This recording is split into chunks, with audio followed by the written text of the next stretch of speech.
Morning, everybody. Thought I'd give you an update on the Ford Ranger EV. In the last episode, you saw me starting to charge the battery pack with 240 volts AC to the onboard charger. And my plan at that time for monitoring full charge was to occasionally look at the fuel gauge on the truck. Later that night, I decided to send an email off to someone in Eugene, Oregon, who refurbishes these trucks and is actually in business with a partner, and they currently own what were all of the Ford spare parts from all the dealerships. And his name's Lanny. And about 3 minutes after I sent the email, he called me on the phone. And we spent about 2.5 hours on the phone that evening. He gave me a good history of the modifications, and I described it to him, this particular truck that I have and the circumstances that I told you all about acquiring it. And it seems that one of the owners of this vehicle, when they did the battery charger modification, they probably used some of Lanny's instructions. And their modification is very similar to the mods that Lanny was doing about 5 years ago. The mods that he does now are slightly different just because the new battery management system that he uses has some more features than it had 5 years ago. One of the things I learned from Lanny is that this truck probably has an Orion BMS battery management system. It monitors the state of the batteries, the individual battery voltage. Earlier that same evening, my friend Rada was over, and we noticed something very interesting about the battery pack. It appears there's a spacer in between the top half and the bottom half of the battery pack, and it's siliconed closed. So it's really obvious that the battery pack has been out of the truck. Lanny told me that it's very likely that the batteries in this truck are some type of lithium battery, because between the 5 kilowatt Elcon charger and the Orion BMS, that's about $3,000 worth of electronics. And his thoughts were no one would go through the trouble and the expense of replacing the Ford charger and bypassing the Ford battery control module and installing an Orion BMS and not upgrade the batteries from nickel metal hydride to some sort of lithium. There are several different lithium chemistries out there, and Lanny shared some of that information with me.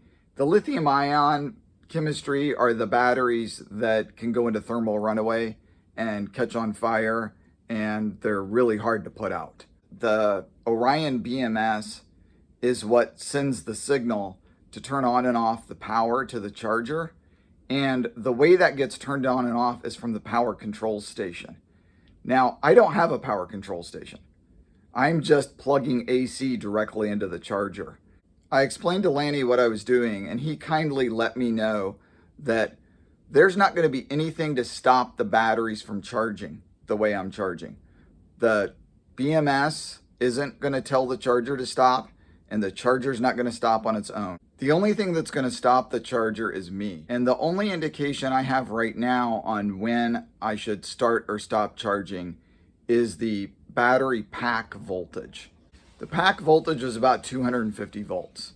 Now, Lanny told me I need about 300 volts of DC to sort of get the truck fired up and wake it up and get the systems operating.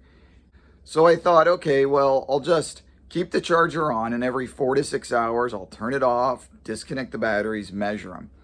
But further discussion with Lanny revealed that that had its own shortcomings.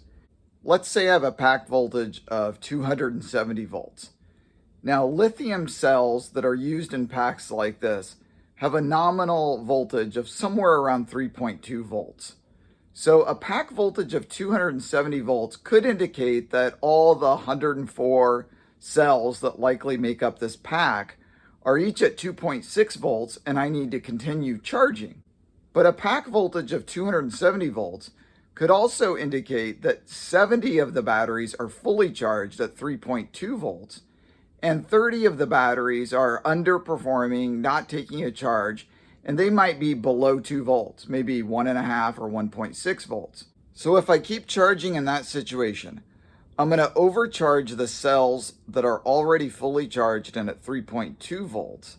And instead of having 30 or so underperforming cells to replace, I'm possibly going to damage the 70 or so good cells and end up having to replace those.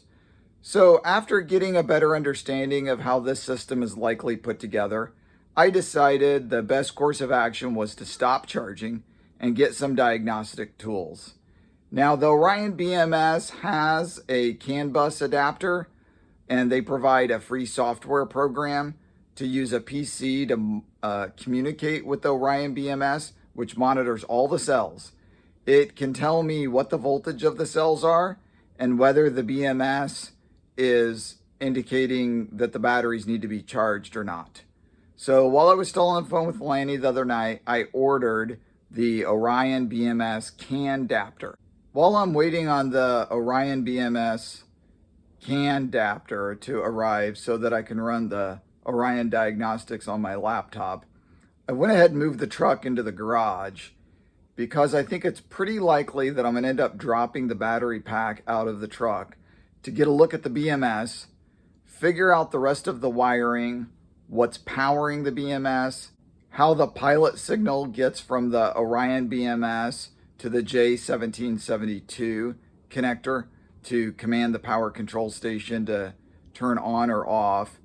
And I also went ahead and finished up my 240 volt outlet installation with a locking 4-pole receptacle and built up a few adapter cables to use and changed out the connector on the cable I've been using to power the battery charger directly.